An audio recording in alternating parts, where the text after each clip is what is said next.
So mga tol, kakatapos nga lang po ng laban ng unbeaten prospect ng Pinas na si Kenneth Lover na ginanap sa General Trias Convention Cavite. Tinalo nga po niya itong si Edward Heno via unanimous decision. Dahil dyan mga tol, nasungkit ni Lover ang WBC Asian Continental Bantam. Umabante na ang record ni Lover sa 11-0 habang bumagsak naman ang record ni Heno sa 15 wins, 4 losses and 6 draws.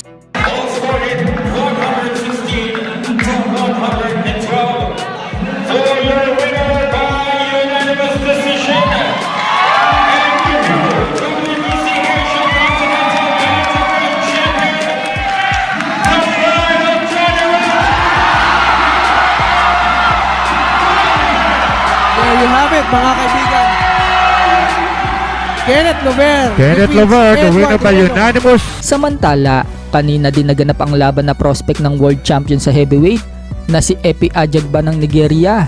Dinimolis niya ang katunggali niyang si Australian Joseph Goodall sa round 4 dahil sa tuloy-tuloy na suntok ni Ajagba sa Australian boxer at wala itong ganti.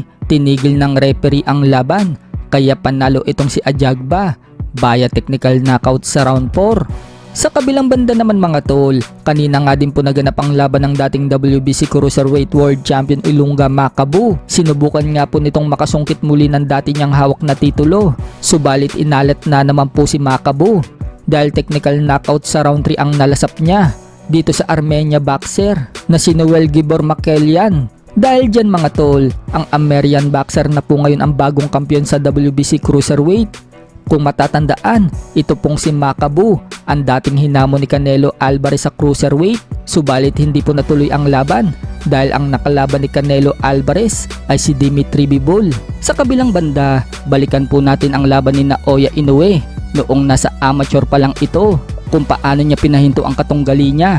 Noon pa man, malakas na talaga ang kamao ni Inoue, makailang beses nga po niyang niyanig ang kalaban. Siya po dyan yung nakaputi